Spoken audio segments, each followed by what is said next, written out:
नमस्कारम, जय श्री कृष्णा। स्वागत है आपका एक बार फिर से हमारे YouTube चैनल सनातन धर्म ज्ञान में। पिछली वीडियो में हमने श्रीमद् भागवत गीता जी के तीसरे अध्याय के लाभ और महत्व बताया था।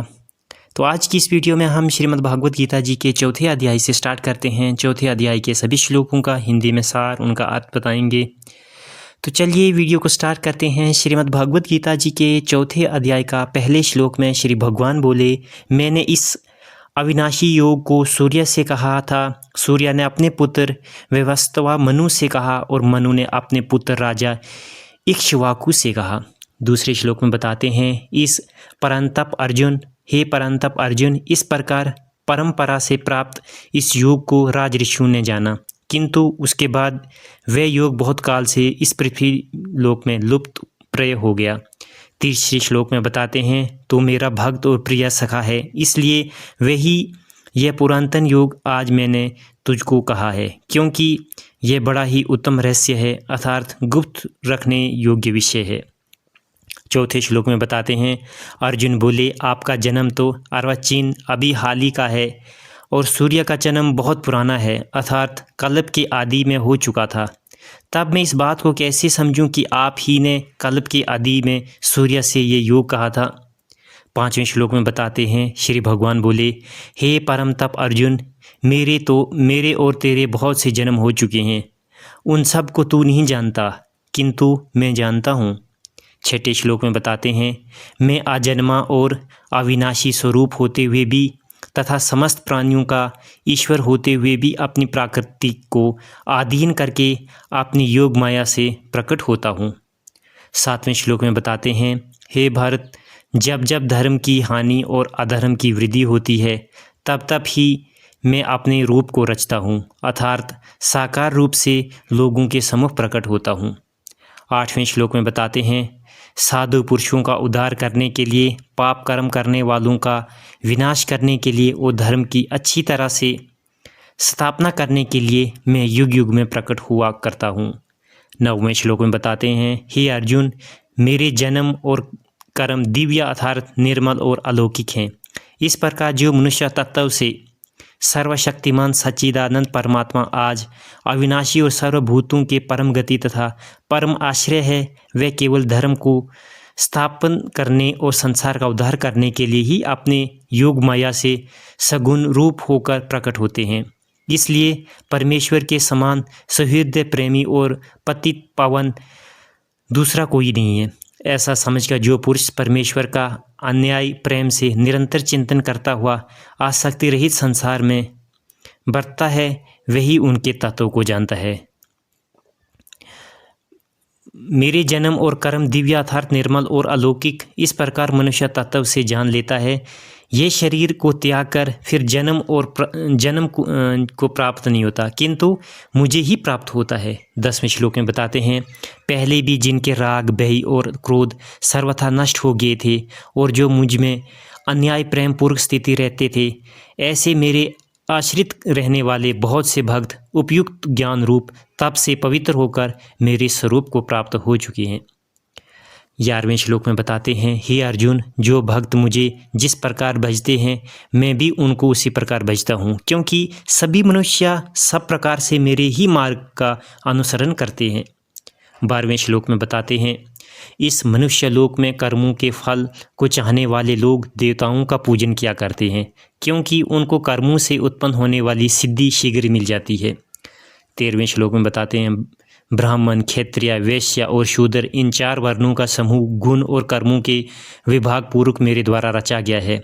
इस प्रकार उस सृष्टि रचना आदि कर्म का कर्ता होने पर भी मुझ अविनाशी परमेश्वर को तू वास्तव में आकर्ता ही जान। 14वें श्लोक में बताते हैं, कर्मों के फल में मेरी स्प्रह नहीं है, इसलिए मुझे कर्म लिप्त नहीं करते।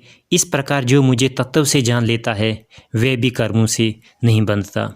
15वें श्लोक में बताते हैं, पूर्व काल में मुमुक्षुओं ने भी इस प्रकार जानकर ही कर्म किए हैं, इसलिए तू भी पूर्वजों द्वारा सदा के लिए जाने वाले कर्मों को ही कर।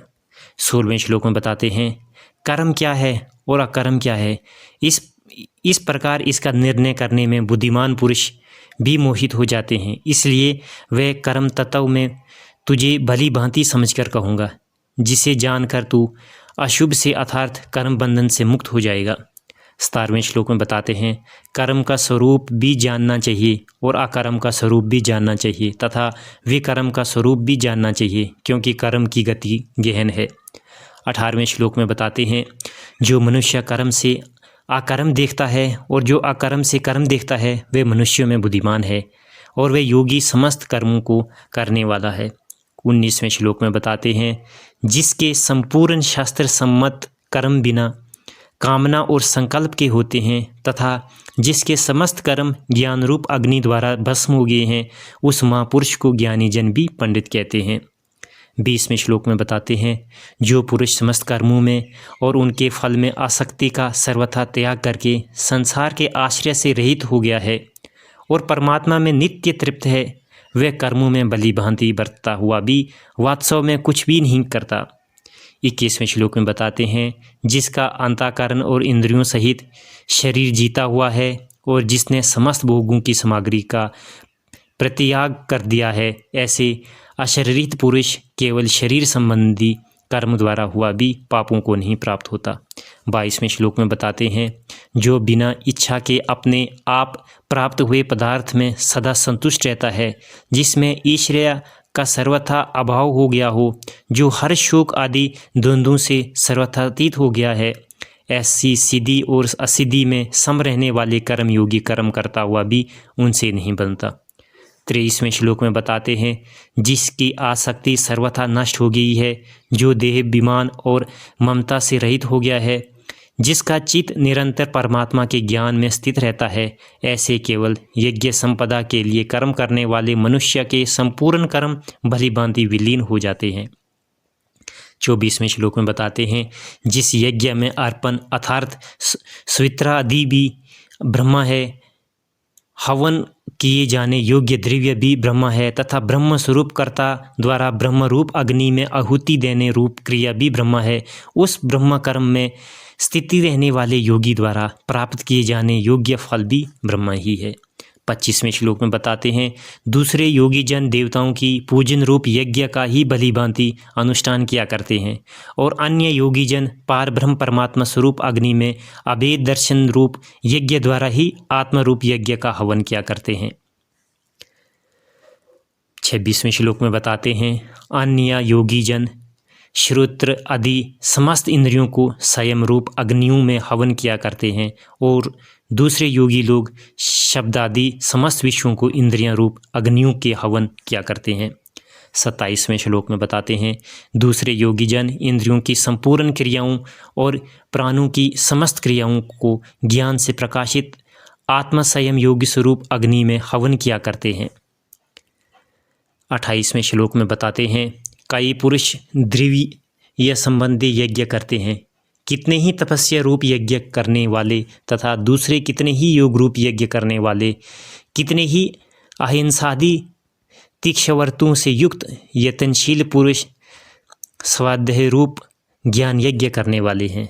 29 और 30वें श्लोक में बताते हैं, दूसरे कितने ही योगी जन अपना वायु में प्राण वायु को हवन करते हैं, वैसे ही अन्य योगी जन प्राण वायु में अपान वायु को हवन करते हैं तथा अन्य कितने ही नियमित आहार करने वाले प्राणायाम परायण पुरुष प्राण और अपान की गति को रोककर प्राणों को प्राणों में ही हवन किया करते हैं।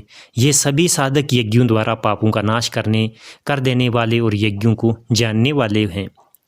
31वें श्लोक में बताते हैं, हे कुरुश्रेष्ठ अर्जुन, यज्ञ से बचे हुए अमृत का अभाव करने वाले योगी जन सनातन पार ब्रह्म परमात्मा को प्राप्त होते हैं और यज्ञ न करने वाले पुरुष के लिए तो ये मनुष्य लोक भी सुखदायक नहीं है, फिर परलोक कैसे सुखदायक हो सकता है। 32वें श्लोक में बताते हैं, इस प्रकार और भी बहुत तरह के यज्ञ वेद की वाणी में विस्तार से कही गई हैं, उन सबको तो मन इंद्रियां और शरीर की क्रिया द्वारा संपन्न होने वाले जान। इस प्रकार तत्व से जानकर उनके अनुष्ठान द्वारा तो कर्म बंधन से सर्वदा मुक्त हो जाएगा। 33वें श्लोक में बताते हैं, हे परम तप अर्जुन, द्रव्यमय यज्ञ की अपेक्षा ज्ञान यज्ञ अत्यंत श्रेष्ठ है तथा यावन मंत्र संपूर्ण कर्म ज्ञान को समाप्त हो जाते हैं। 34वें श्लोक में बताते हैं, उस ज्ञान को तू तत्वदर्शी ज्ञानियों के पास जाकर समझ। उनको भली भांति दंडवत प्रणाम करने से, उनकी सेवा करने से और कपट छोड़कर सरलतापूर्वक प्रश्न करने से वे परमात्मा तत्व को भली भांति जानने वाले ज्ञानी महात्मा तुझे उस तत्व ज्ञान का उपदेश करेंगे। 35वें श्लोक में बताते हैं, जिसको जानकर फिर तू इस प्रकार मोह को नहीं प्राप्त होगा, तथा हे अर्जुन, जिस ज्ञान द्वारा तू संपूर्ण भूतों को निषेध भाव से पहले अपने आप में और पीछे इस सच्चिदानंद परमात्मा को देखेगा। 36वें श्लोक में बताते हैं, यदि तू अन्य सब प्राणियों से भी अधिक पाप करने वाला है तू ज्ञान रूप नौका द्वारा निसंदेह संपूर्ण पाप समंदर से भली भांति तर जाएगा। 37वें श्लोक में बताते हैं, क्योंकि हे अर्जुन, जैसे प्रज्वलित अग्नि ईंधनों से को भस्ममय कर देती है, वैसे ही ज्ञान रूप अग्नि संपूर्ण कर्मों को भस्ममय कर देती है। 38वें श्लोक में बताते हैं, इस संसार में ज्ञान के समान पवित्र करने वाला निसंदेह कुछ भी नहीं है। उस ज्ञान को कितने भी ही काल में से कर्मयोग द्वारा शांतिदत्तकरण हुआ मनुष्य अपने आप ही आत्मा में पा लेता है। 39वें श्लोक में बताते हैं, जितेंद्रिया साधन परायण और श्रद्धावान मनुष्य ज्ञान को प्राप्त होता है तथा ज्ञान को प्राप्त होकर वे बिना विलंब के तत्काल ही भागवत प्रतिरूप परम शांति को प्राप्त हो जाता है। 40वें श्लोक में बताते हैं, विवेकहीन और श्रद्धा रहित संशययुक्त मनुष्य परमार्थ से अवश्य भ्रष्ट हो जाता है। ऐसे संशययुक्त मनुष्य के लिए न ये लोक है, न परलोक है और न सुख ही है।